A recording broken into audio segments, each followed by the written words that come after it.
Okay, let's unpack this. We have a serious stack of sources today that, well, they paint a very clear picture. The rules of modern conflict, both on the sea and on the land, are being aggressively rewritten. And not by the things you'd expect. Exactly. Not by massive armies or state-of-the-art bombers, but by surprisingly small, often inexpensive, new technology. We're moving beyond just big guns and big ships. That's absolutely right. And our mission today is really to look at two major connected shifts that we're seeing in the source material. These shifts are fundamentally redefining what military advantage even means in this conflict. Okay, so what are they? First, we have the incredible escalating vulnerability of the Russian Black Sea Fleet, even when those ships try to hide. Right. And second, we're seeing the dramatic, almost unseen impact that these small coordinated drones are having on the very survivability of individual soldiers on the ground. So we need to break down the background, the tactics. Exactly. We want you, the listener, to understand not just what happened, but why it matters, strategically on a much bigger scale. Here is where the recent maritime escalation really starts. Our sources show this whole series of events was kicked off by a very specific, very aggressive threat. Yeah. On December 2nd, President Putin announced a plan to economically choke Ukraine, basically cutting them off completely from the sea to prevent all trade. And he called it the most radical way to stop what he termed piracy. That threat was immediately followed by action. The source material details how Russia began hitting civilian Turkish cargo ships. And we really need to emphasize this point. These were commercial vessels. Yeah. They were carrying ordinary goods. This wasn't about sinking warships or stopping military supplies. No, not at all. We're talking about 4 ships attacked in just 48 hours. 3 of them while they were sitting safely at Ukrainian ports. And one in the open sea. Right. And the cargo on the ship that was hit by a Russian drone was things like tomatoes, food. The intent was clearly economic pressure, block their trade, block their revenue, hit the population. But what's fascinating here is that the Ukrainian response to this move was, as one source described it, instant, brutal, and historic. They didn't just defend the coastline. They didn't just go after another surface ship. No, they went for the heart of Russia's naval deterrent. They targeted a large Russian Kilo-class submarine, Which was deep inside Russian territory, sheltered at the supposedly secure Novorossiysk port. So, targeting a submarine inside a major Russian port, that's a huge jump operationally. It suggests a calculated escalation. It is. But what exactly did they use? What was the weapon that let them do this? And that right there is the key piece of information for understanding this new type of conflict. The weapon was one of their own homegrown inventions, the Sea Baby drone. The Sea Baby. To keep it simple for our audience, it's essentially an explosive, remotely operated surface vessel. It's a bomb controlled by a pilot with a joystick, operating either on or just below the water. And this is the first time these underwater versions had been used successfully against a sub. The first time they successfully attacked and critically damaged a Kilo-class submarine, yes. Okay, so for those who are less familiar with naval assets, why does losing a Kilo-class sub matter so much, beyond just the money? Well, it matters because of what it carries and what it does. That specific submarine carried 4 launchers for Kalib cruise missiles. And those are the same long-range missiles Russia uses to hit civilian infrastructure deep inside Ukraine. Precisely. The attack hit the stern, the very back of the submarine, where all the propulsion and steering equipment is. A critical hit. Hitting the stern is often enough to put a sub out of commission for good, regardless of whether the missile tubes themselves are damaged. It's an estimated $400 million loss. 400 million. And that loss isn't just financial, it severely limits Russia's ability to project power from below the waves. So what does this mean for their overall naval capability in the Black Sea right now? The strategic impact is devastating. Russia started the invasion with 4 Kilo-class submarines in the Black Sea. 4. They lost one back in September of 2023, which forced the entire fleet to flee from their main base in Crimea. Now, after this hit, the sources confirmed they're left with only 2. Only 2 left. And crucially, because these are complex vessels, they require constant maintenance, rotation. They can only really operate 1 submarine at any given time. So a single successful drone strike has basically cut the number of cruise missiles aimed at Ukrainian towns from the Black Sea in half. It has effectively neutralized 50% of their remaining strategic launch platforms. It's a direct, tangible consequence. Wow. Yeah. The balance of power has been severely shifted by technology that costs a tiny, tiny fraction of the vessel it destroyed. Let's transition now because this strike really highlights a deep Russian dilemma. The entire Black Sea fleet fled Crimea last year and moved to this Russian port, Novorossiysk, specifically to hide. They thought it was a secure sanctuary. And this attack proves there is now, as you said, truly nowhere left to run for their main naval assets.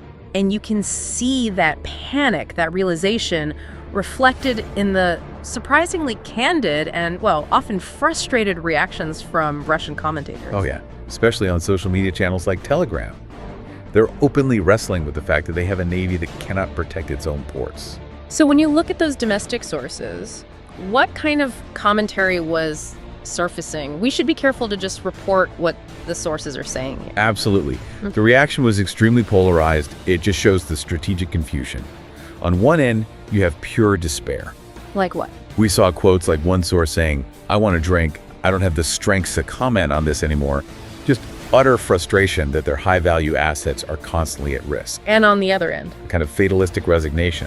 Another commentator suggested, almost sarcastically, maybe Russia doesn't need a navy at all. The argument being that since Russia is fundamentally a land power, they should just focus their resources on infantry.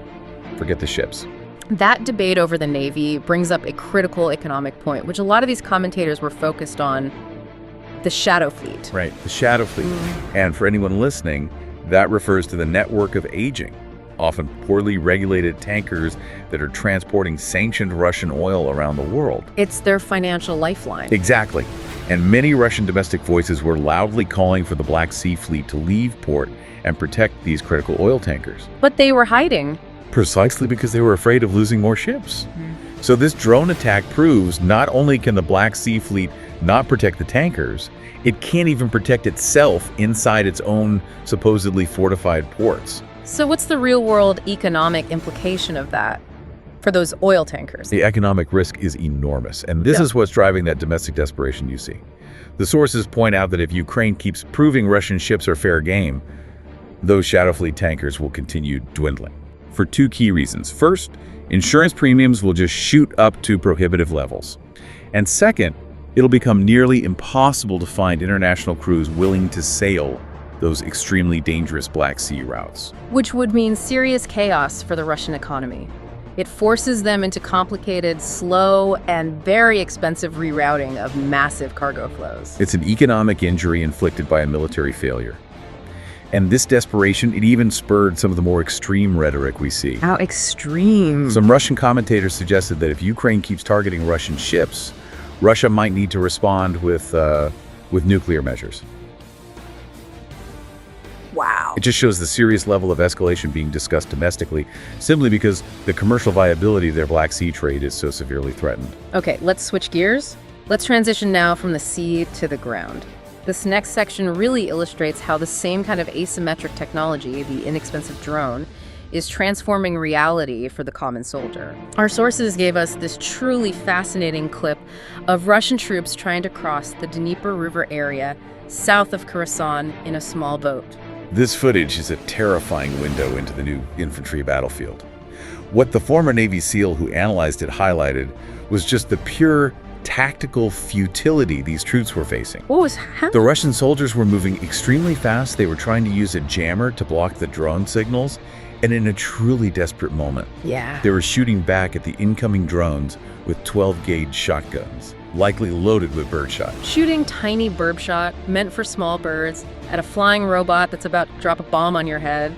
That just encapsulates the whole modern dilemma. It really does. It shows the futility of using conventional defense against this threat.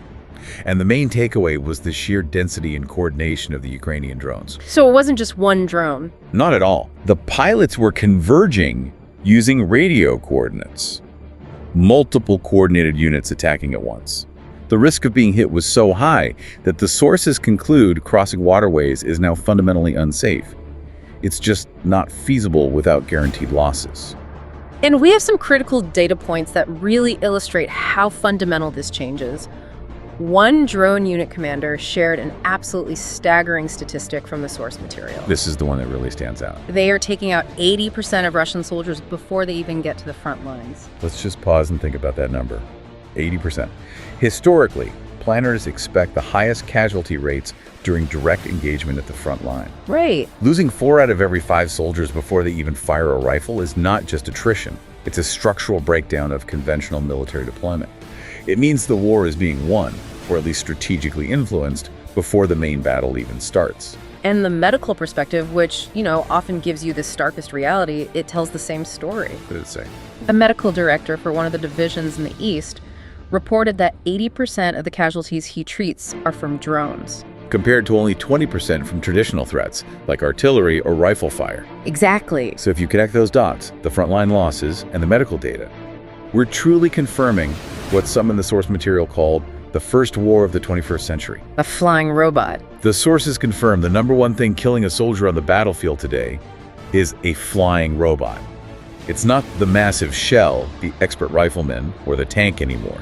It's the inexpensive, precise, and ubiquitous drone. Which is a dramatic inversion of the lethality hierarchy that nobody saw coming just a few years ago. Not at all. Okay, so let's look at the bigger picture and synthesize what this deep dive has revealed, tying together the sea and the land. I think we've seen 2 definitive insights emerge from this source material.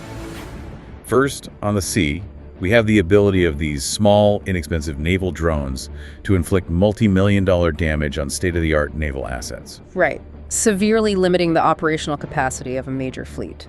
The Russian Black Sea Fleet has essentially been neutralized as an offensive sea power because it can't even ensure its own survival. And second, we see that same asymmetric technology has fundamentally changed the survivability of infantry on the ground. A soldier's biggest, most lethal threat is no longer the enemy across the trench line. It's the inexpensive aerial threat overhead. And this confirms that Russia's critical advantages, naval protection and just sheer numbers of massed infantry, are being dramatically countered by this advanced asymmetrical warfare. So conventional military power, which for decades has been history's measure of strength, is proving to be insufficient in this environment. Utterly insufficient. So here is our final provocative thought for you to consider, building on everything we've discussed. If key military assets, like a $400 million submarine and massed infantry reserves, can be destroyed or rendered useless by small, coordinated drone attacks, what highly visible traditional measure of military strength will be the next to become strategically obsolete? Be it an aircraft carrier, a main battle tank, or even a large, immobile airbase. Something for you to mull over as we move into this new, smaller, and more lethal era of conflict. Indeed. Thank you for joining us for this deep dive. We hope this has given you a clear, concise breakdown of the rapidly changing battlefield and the consequences of this shift to asymmetric warfare. We'll see you next time.